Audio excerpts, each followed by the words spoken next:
Hello everyone. हम लोग एक एनसीईआरटी एग्जांपल नंबर 6.5 सॉल्व करते हैं। क्वेश्चन दिया हुआ है क्या कि women pushes a truck on a railway platform which has a rough surface. She applies a force of 100 newton over a distance of 110 meter. Thereafter, she gets progressively tired and her applied force reduces likely with the distance to 50 meter. Okay. The total distance through which truck has been moved in 20 meter.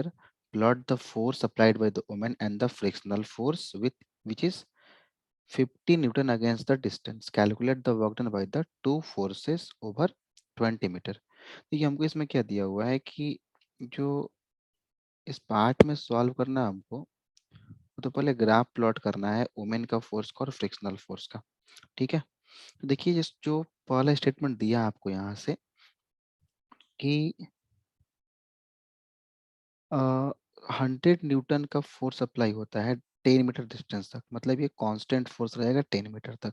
ठीक है, तो हम ऐसा क्या करते हैं कि यहाँ से एक 100 मीटर इसको एज्यूम कर लेते हैं कि that point is called 100 Newton, और ये कोई डिस्टेंस इसका वैल्यू मान लेते हैं 10 मीटर। अब यहाँ तक जो फोर्स अप्लाई होगी इस पॉइंट तक वो कांस्टेंट फोर्स रहेगी। कांस्टेंट फोर्स का मतलब क्या होता है कि वो फोर्स जो होगी उसका ग्राफ जो होगा वो एक्स एक्सिस के पैरेलल होगा। तो हम यहाँ से एक प्लॉट करते हैं ग्राफ जो एक्स एक्सिस के पैरेलल है यहाँ तक। फिर क्वेश्चन क्या बोल रहा है, फिर क्वेश्चन बोलता है then after she gots tired, फिर उस थक जाती है and her applied force reduces, और उसका फोर्स घटने लगता है कितने डिस्टेंस तक, 50 न्यूटन तक। ठीक है, टोटल डिस्टेंस से उसका फोर्स घट जाता है। तो देखा जाए कि यहाँ पर कि अगर मैं देखूं यहाँ से टोटल डिस्टेंस आपका ये वाला पार्ट अगर 20 मीटर है, तो यहाँ पर फोर्स लिनियरली घट रहा है, रिड्यूस हो रहा है। तो जब यहाँ पर फोर्स लिनियरली रिड्यूस हो रहा है कहाँ तक, तो 50 न्यूटन तक। तो ये पॉइंट आपकी हो गई 50 न्यूटन, और यहाँ पर फोर्स क्या रिड्यूस हो रहा है। ठीक है, तो मतलब ये ग्राफ कुछ आपका जो होगा, मतलब यहाँ वाले पॉइंट तक ग्राफ जो होगा लीनियर रिड्यूस करेगा, मतलब ये ग्राफ कुछ ऐसा होगा।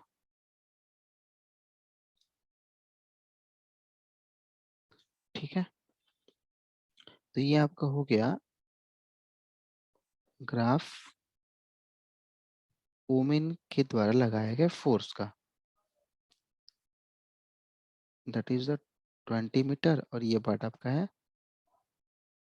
That part is 10 metre.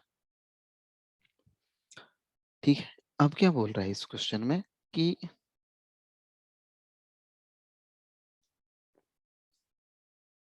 अब क्या बोल रहा है, total distance through which truck हो गया, applied the force by the women and the frictional force का अप्लाई करना है 15 न्यूटन तक। अब देखिए फ्रिक्शनल फोर्स का मतलब क्या हुआ, फ्रिक्शनल फोर्स जब भी होगा तो नेगेटिव की ओर एक्ट करेगा, डायरेक्शन अपोजिट होगा उसका। कहाँ तक, 50 न्यूटन तक। तो 50 न्यूटन अगर इसको हम देखते हैं तो ये मान लेते हैं कि 50 न्यूटन हो गया।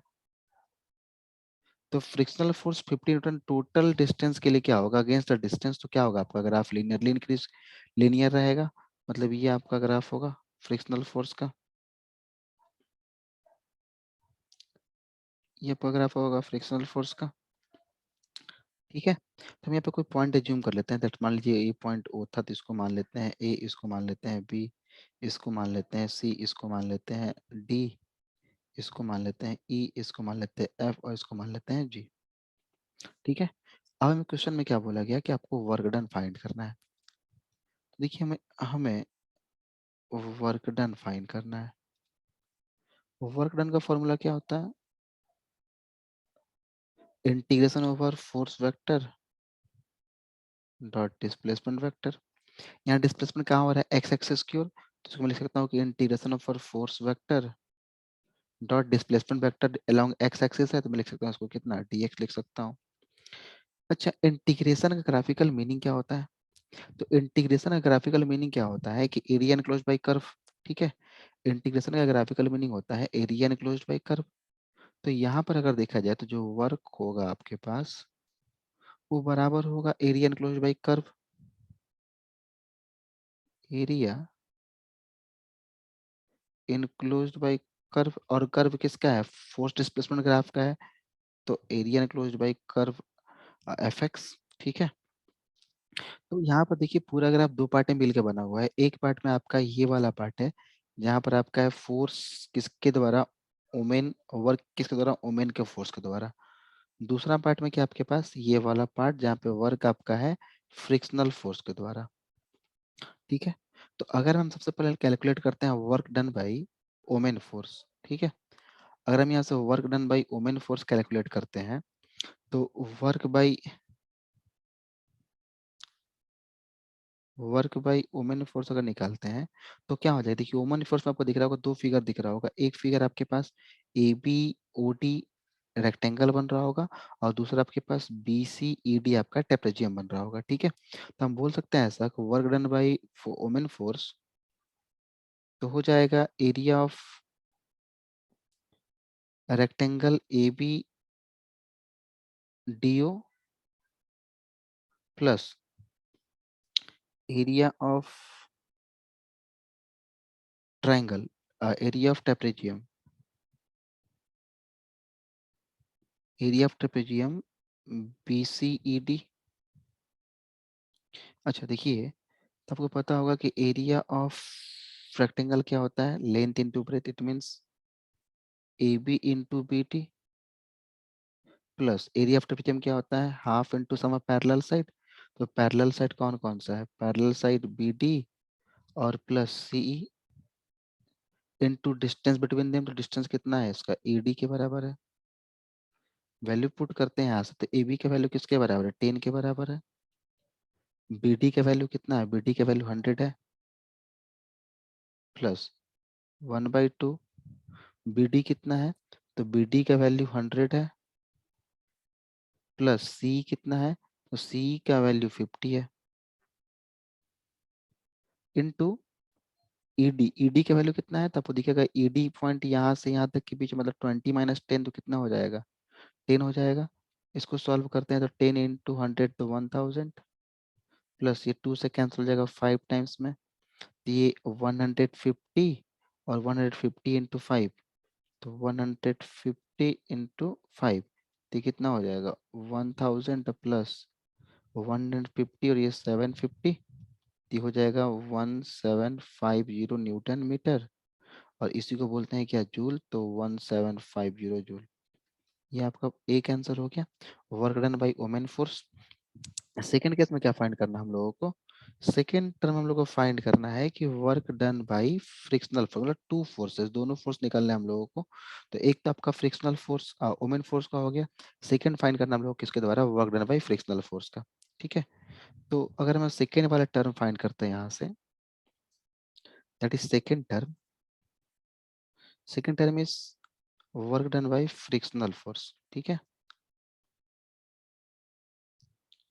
वर्क बाई फ्रिक्शनल फोर्स, तो फ्रिक्शनल फोर्स को देखा जाए तो फ्रिक्शनल फोर्स का आपका वर्क डन आपको दिख रहा होगा ओ ई एफ और जी रेक्टेंगल के एरिया के बराबर।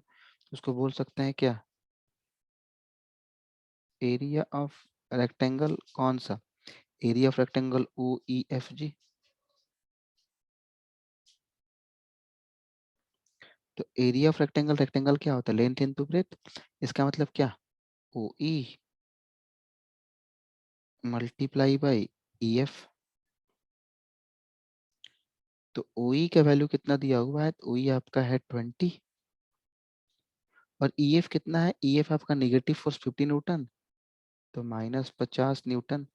ये कितना हो जाएगा, माइनस का 1000 न्यूटन मीटर, मतलब माइनस का 1000 जूल।